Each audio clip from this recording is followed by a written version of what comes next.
ndabasuje kandi mbahaye ikaze mwese abo turi kumwe muri aka kanya. Reka mbanyuriremo muri rusange amakuru agezweho ashyushye kandi akomeye ari kuvugwa muri aka kanya muri Repubulika Iharanira Demokarasi ya Kongo ndetse no mu gihugu cy'u Burundi bw'umwihariko. Reka mpere mu gihugu cy'u Burundi. Ejo mu masaha akuze benshi mwarabyumvishe ko aho General Bunyoni afungiye hafatiwe telefone ebyiri. Ese izi telefone ni izande? Zinjiye gute? Ese zakoreshwaga nande? Zakoreshwaga iki? Uraza gutungurwa numenya ibyo iperereza rimaze kugaragaza muri aka kanya. Muri aya makuru kandi ndakubwira ko igisirikare cy'u Burundi gishaka urubyiruko rwinshi rukinjiramo. Ese ni iyihe mpamvu u Burundi bwafunguye amaso bugasanga bugomba kongera urubyiruko rwinshi mu gisirikare cyarwo? Ntujye kure muri aya makuru.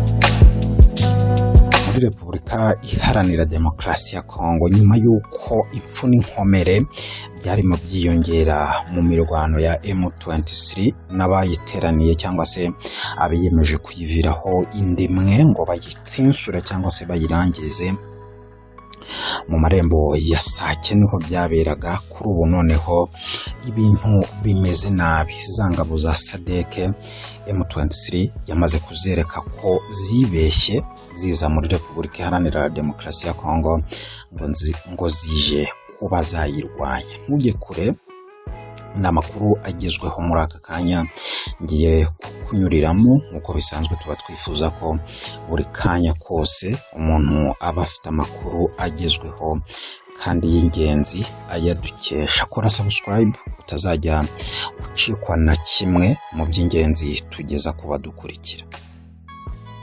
Reka nongere ngo ikaze nkubwire ko ejo wari wabyumvise aho abapolisi bayobowe na komiseri mukuru wa polisi mu ntara ya Gitega ariwe Colonel Evariste Habogorimana n'abo mu rwego rw'iperereza basatse aho General Alain Guillaume Bunyoni afungiwe hagafatirwa telefone ebyiri. Bunyoni mbibutse ko afunzwe kuva muri Mata 2023 aho yahamijwe ibyaha bitandukanye birimo kugambirira guhungabanya umutekano w'igihugu no kugambirira kwica umukuru w'igihugu ariwe Perezida Evariste Ndayishimiye. Ubu rero ikinyamakuru SOS mu Burundi gishingiye ku makuru kivuga ko cyahawe n'abashinzwe umutekano kimaze gutangaza ko aho Bunyoni afungiwe hakorerwa isaka kuva muri Nyakanga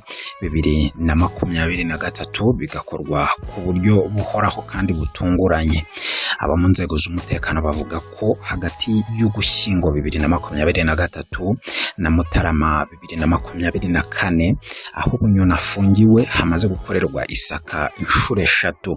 Mwisaka riheruka rero kuri uyu wa 30 Mutarama 2024 nibwo aho Bunyoni afungiwe hafatiwe ziriya telefone, ariko ku zindi nshuro bivugwa ko nta gikoresho abashinzwe umutekano bahabonye. Uri kwibaza rero uti ese zinjiye nyuma y'izindi nshuro zabanje cyangwa se hari uburyo uyu mujenerali yari afite bwo kurinda ibikoresho bye ku buryo bitatahurwa n'undi wari we wese? Mbibutse ko Alain Guillaume Bunyoni ni generali kandi ni umusirikare w'umuhanga ndetse ufite benshi bamwumvaga kandi bamukurikira. Urukiko rw'ikirenga rero rwakatiye Bunyoni igifungo cya burundu runategeka ko imitungo yose afite mu gihugu igurishwa, gusa yajuriye asaba kugirwa umwere agafungurwa. Hanyuma rero ibyo ntibyari byatangajwe ku munsi w'ejo. Kuri ubu rero uri kwibaza ngo amakuru mashya n'ayahe? Amakuru mashya nuko Alain Guillaume Bunyoni amaze kwivugira ko adateze kuzamara igihe cyose cy'ubuzima bwe muri iriya gereza. Ibi rero nubwo atatangaje ikiri gukorwa, abakurikiranira politike yo mu Burundi hafi baravuga ko uyu mugabo yaba ari gupanga gutoroka gereza ndetse agahita atoroka n'igihugu cy'u Burundi muri rusange, kuko nk'umuntu uzi Burundi kandi ufite abasirikare bamwumvira ngo ntabwo ashobora kumara igihe kinini muri gereza. Biravugwa rero ko ziriya telefone arizo yifashishaga mu mugambi ari gutegura wo kugira ngo azabe yakwikura muri uriya munyororo, dore ko we avuga ko yakoreye igihugu kandi akaba azira karengane, nta cyaha na kimwe yigeze akora, akaba ari nayo mpamvu yajuriye kugira ngo imitungo ye ayigarurirwe kandi akurirweho kiriya gifungo cyabo. Nkiri mu Burundi rero, reka mbabwire ko igisirikare cy'u Burundi gikomeje gushaka urubyiruko rwinshi rwo gutoza mbere y'uko rwoherezwa gufasha abasirikare bari mu butumwa mu bihugu birimo Repubulika Iharanira Demokarasi ya Kongo. Nubwo hari andi makuru atandukanye n'aya nza kukubwira, atekerezwa ko ariyo mpamvu Burundi bwiyemeje kongera urubyiruko rufite imbaraga mu gisirikare cyarwo. Abantu ikinyamakuru SOS mu Burundi ifite imbere yanjye cyatangaje ko cyavuganye nayo, bagaragaje ko urubyiruko rurenga 500 rwagiye gukorera ibizamini mu kigo ESO Bururi kuwa kabiri w'icyumweru gishize. Ku kigo cya gisirikare kiri mu ntara ya Rumonge naho hagiye urubyiruko rubarirwa muri 390, gusa ntabwo byagenze nk'uko byari byateganijwe, kuko mu bizamini bibiri rwagombaga gukora rwakoze kimwe gusa, icy'imyitozo ngororamubiri, icyo kwandika ntibagikora. Umwe mu basirikare bavuganye na kiriya kinyamakuru yatangaje ko kudakoresha ikizamini cyanditse byatewe n'uko igisirikare gishaka abakandida benshi bakinjiramo, bityo kikaba cyabonye ko iki kizamini cyatuma haboneka bake bijyanye n'abakenewe. Uyu mukoloneli avugana n'iki kinyamakuru yagize ati igisirikare kirashaka kwinjiza imbonerakure nyinshi zisanzwe ziri kwifatanya nacyo mu bikorwa bya gisirikare muri Kongo, ariko abenshi muri bo ntabwo batsinda ikizamini cyanditse, bityo abofisiye bafashe icyemezo cyo kubakoresha ikizamini cy'imyitozo ngororamubiri gusa. Igisirikare cy'u Burundi cyohereje abasirikare mu bihugu bitatu aribyo Somalia, Repubulika ya Centrafrica no muri Repubulika Iharanira Demokarasi ya Kongo, aho bivugwa ko cyatakarije abasirikare benshi mu rugamba cyinjiyemo rwo guhangana n'umutwe witwaje intwaro wa M23. Hari gahunda yo kwinjiza mu gisirikare urubyiruko rubarirwa mu bihumbi 5, urwinshi rukazava mu rugize ihuriro rishamikiye ku ishyaka CNDD-FDD ruzwi nk'imbonerakure. Iri shyaka akaba ari ryo riri ku butegetsi hano mu gihugu cy'u Burundi. Nerekeje muri Repubulika Iharanira Demokarasi ya Kongo rero, mu minsi ishize twari twababwiye ko umuriro uca ibintu mu marembo ya Sake hagati y'umutwe wa M23 n'abawuteraniye barimo ingabo za Kongo, iz'Abarundi, FDLR, abacanshuro b'abazungu, Wazalendo n'ingabo za SADC. Ni nyuma rero y'igitero cyo ku cyumweru cyaguyemo abiganjemo abasirikare b'u Burundi. Ni igitero cyashegesha bikomeye ihuriro ry'ingabo za leta ya Kongo, cyasize umutwe wa M23 ufashe umusozi wa muremure ufite igisobanuro gikomeye ku mirwano yo muri kariya gace. Ingabo z'Abarundi zo muri batayo ya 7 ariyo bita Tafok zari ku musozi wa muremure zakwiye imishwaro, abagera kuri 5 bahasiga ubuzima, nubwo hari amakuru avuga ko barenga uwo mubare.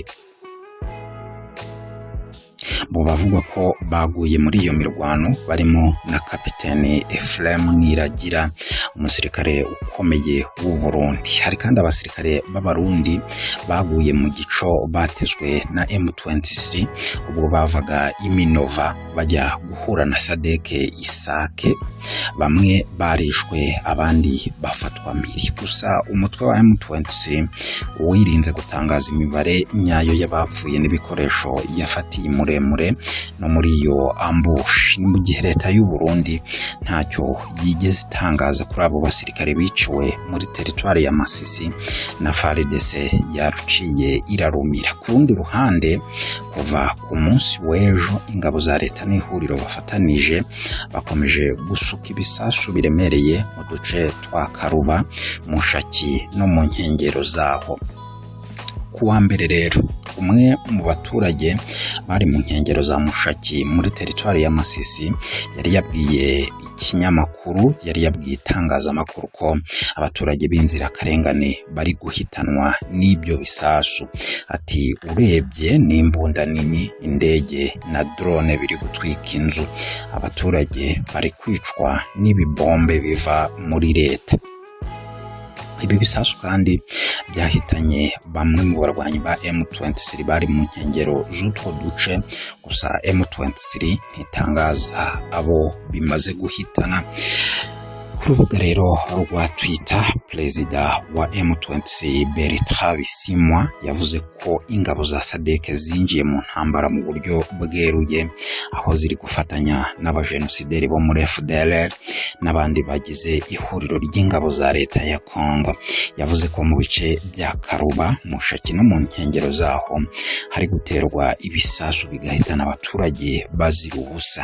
Ati gukomeza iyi gahunda y'ubwicanyi bw'ubutegetsi bwa Kinshasa ntibyihanganirwa. Bisimwa yavuze ko barimo gukora ibishoboka bagahagarika ibyo yise iterabwoba bakarengera abaturage. Kugeza ubu ubwoba ni bwose mu mujyi wa Sake, ahakomeje kugwa ibisasu bivugwa ko bituruka mu birindiro bya M23 bisubiza ihuriro ry'ingabo za leta ryashinze imbunda n'imisada ahazwi nko mu Ibambiro. Umwe mu b'imbere muri M23 yabwiye itangazamakuru ko isaha n'isaha bakubita icyo yise surprise attacks bagafata umujyi wa Sake. Nyuma y'ibyo rero ingabo za SADC zo mu bihugu bya Afurika y'Epfo, Tanzania na Malawi zoherejwe mu butumwa bwo kurimbura umutwe wa M23 wazengereje ubutegetsi bwa Tshisekedi zatangiye gusogongera ku kibatsi cy'umuriro wabo barwanyi. Byifashe bite rero? Ingabo za SADC ziri muri Kivu ya ruguru, iza mbere zahageze mu Kuboza umwaka ushize mu bikorwa by'ibanze byo kwiga intambara no kuyitegura. Ku itariki 28 uku kwezi dusoza nibwo zinjiye byeruye mu mirwano n'umutwe wa M23 mu bitero byagize ingaruka ku basivili. Amakuru yemeza ko ziri gufatanya na FARDC, ingabo z'u Burundi n'imitwe y'inyeshyamba irimo FDLR n'ikiswe Wazalendo. N'ubufatanye buri gutera ibisasu buhumyi Ikaruba, Mushaki no mu nkengero zaho ahari gukoreshwa imbunda za muzinga zishinze ahitwa mu Ibambiro nk'uko nari mbivuze, indege z'intambara ndetse na drone. Hari amakuru avuga ko abasirikare ba Afurika y'Epfo bakomerekeye mu gitero cyo ku butaka mu nkengero z'umusozi wa Muremure uri mu biganza bya M23. Amwe mu mashusho yasakaye ku mbuga nkoranyambaga agaragaza ko abasirikare bakomeretse cyane. Ni mu gihe kandi ibitero by'ingabo zirimo iza Tanzania n'Abarundi bananiwe gufunga umuhanda Sake Minova. Hari bamwe mu basirikare ba Tanzania basa n'abikuye mu mirwano bagahungira mu kigo cya MONUSCO. Kuva SADC yagera muri Congo nta metero y'ubutaka irambura umutwe wa M23, ahubwo n'ahari hafitwe na leta baragenda bahabaka. Kugeza ubu umutwe wa M23 uzengurutse umujyi wa Goma, igice cyose cyo ku butaka uretse ikiyaga cya Kivu. Muri Kivu ya ruguru hashyizweho itegeko ry'uko nta bwato bwemerewe kujya mu kiyaga cya Kivu nyuma ya saa 11 z'umugoroba. SADC cyangwa ingabo za Repubulika Iharanira Demokarasi ya Kongo ntacyo baratangaza ku kwinjira mu mirwano ku mutwe w'ingabo za SADC. Umutwe wa M23 uvuga ko uzakomeza kwirwanaho bagahangana n'iryo huriro rya SADC. Ingabo z'u Burundi, iza Kongo, FDLR n'imitwe y'inyeshyamba ikorana na guverinoma ya Kinshasa. Ndabashimiye mwese abo twari kumwe muri aya makuru agezweho muri aka kanya. Ndizera ko mwese mwamaze gukanda subscribe kandi nkaba mbibashimira. Reka twongere guhura mu makuru yo mu masaha ari imbere. Ciao ciao.